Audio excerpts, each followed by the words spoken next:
Welcome to another episode of China Update, where I provide you with the most up-to-date political, economic, and geostrategic analysis on the world's number 2 economy. My name is Tony. Let's jump in. Okay, happy Wednesday, everybody. The world continues to watch the disquieting outbreak of respiratory illnesses, primarily among children, which has been putting pressure on hospitals in China these last few weeks. So far, it doesn't look like there is a serious risk of a new pandemic.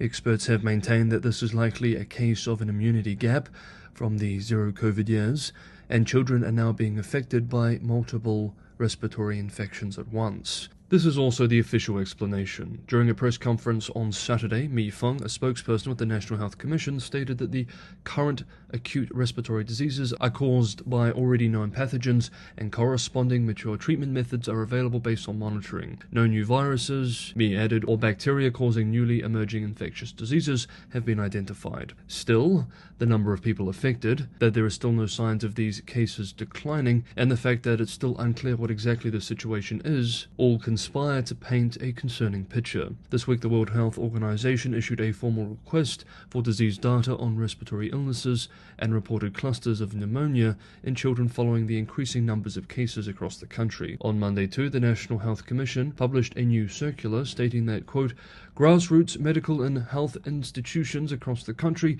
must be fully accessible to children and must not refuse treatment, end quote, and required them to extend pediatric diagnosis and treatment services by 1 to 3 hours every day. This is a concerning notice, suggesting that infections remain high and that pediatric hospitals and clinics remain overwhelmed. On Monday too, speaking at an event in Hong Kong, China's top respiratory disease expert, Zhong Nanshan, who was a bit of a celebrity during the pandemic, said that there is currently no evidence of a more pathogenic new virus appearing in recent outbreaks of upper respiratory tract infections. He added that as we enter the winter season, especially in southern China, there is an increase in cases of respiratory tract infections, with children being the main patients. And, quote, it is correct to encourage the wearing of masks in schools with a higher number of infected individuals, end quote. While this all sounds reassuring, with memories of Wuhan still fresh in many international observers' minds, there isn't much trust in China's medical authorities and their statements, and some voices are already claiming that the situation is worse than Beijing admits. For example, this is an opinion piece published in US-based Foreign Policy this week titled, Chinese hospitals are housing another deadly outbreak. Authorities are covering up the spread of antibiotic-resistant pneumonia. Quote, in Beijing and other megacities in China, hospitals are overflowing with children suffering pneumonia or similar severe ailments. However, the Chinese government claims that no new pathogen has been found and that the surge in chest infections is due simply to the usual winter coughs and colds, aggravated by the lifting of stringent COVID-19 restrictions in December 2022. The World Health Organization has dutifully repeated this reassurance, as if it learned nothing from Beijing's disastrous cover-up of the COVID-19 outbreak. There is an element of truth in Beijing's assertion, but it is only part of the story. The general acceptance that China is not covering up a novel pathogen this time appears reassuring. In fact, however, China could be incubating the cultivation of antibiotic-resistant strains of a common and potentially deadly bacteria, end quote. State media has hit back against these claims, sticking to the official explanation of the situation and reassuring the public that everything is okay. We will continue to follow developments in this space very closely, so make sure you're subscribed to get the latest information as it becomes available. And if you're getting some value from today's episode generally, don't forget to hit the like button. And for those who want to keep China Update financially sustainable, Patreon and Buy Me a Coffee links are in the description below. Thank you everybody for the ongoing support. Let's continue with today's episode. The big economic news from the last 24 hours is global ratings agency Moody's decision to cut China's credit outlook to negative, citing growing risks of persistently lower midterm economic growth and the overhang from a crisis in the property sector. On yesterday, Moody's Investors Service cut its outlook on China's sovereign credit rating to negative. Let us examine some of the report. Quote, the change to a negative outlook reflects rising evidence that financial support will be provided by the government and wider public sector to financially stressed regional and local governments and state-owned enterprises, posing broad downside risks to China's fiscal, economic and industrial strength.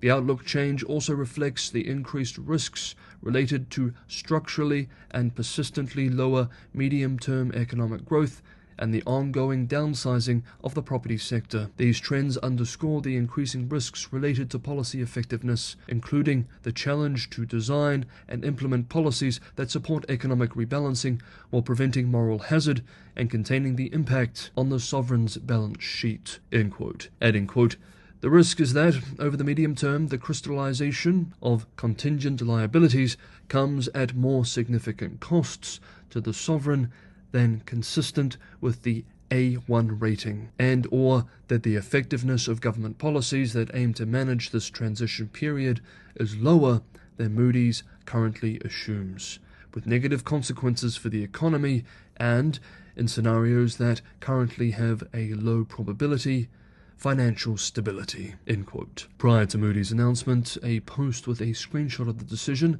and its timing was being circulated on WeChat. The post was later removed.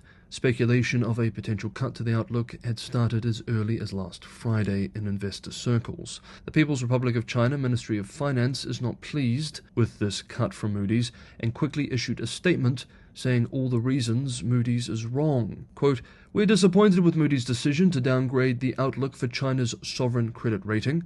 This year, facing a complex and severe international situation and against the backdrop of an unstable global economic recovery and weakening momentum, China's macroeconomy has continued to recover and improve, with high-quality development steadily advancing. Looking ahead, the Chinese economy possesses tremendous developmental resilience and potential.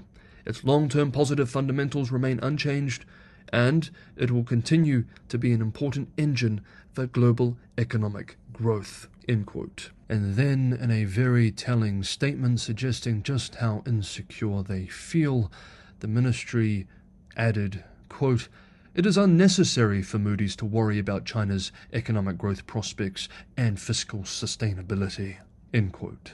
It has long been a global narrative priority for Beijing to project an image of strong economic success on an inevitable road to become the world's #1 economy. So developments like this from Moody's very much undermines this objective. State media has also been quick to attack the Moody's rate cut.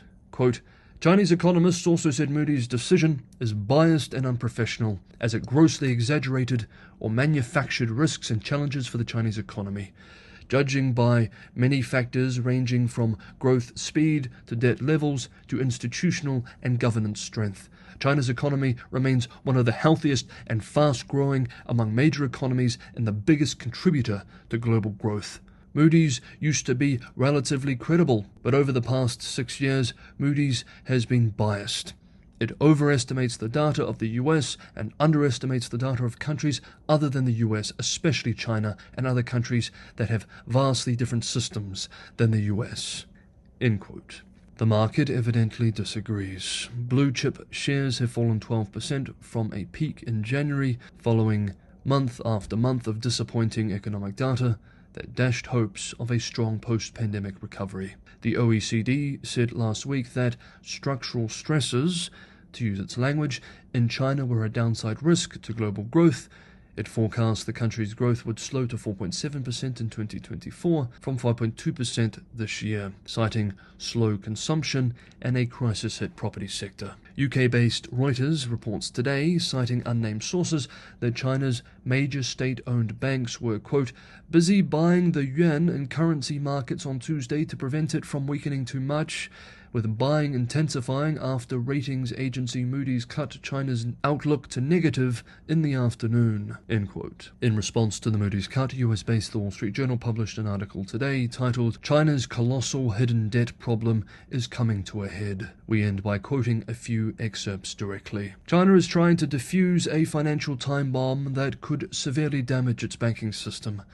Cities and provinces across the country have accumulated a massive amount of hidden debt following years of unchecked borrowing and spending. The IMF and Wall Street banks estimate that the total outstanding off-balance sheet government debt is around 7 to 11 trillion US dollars.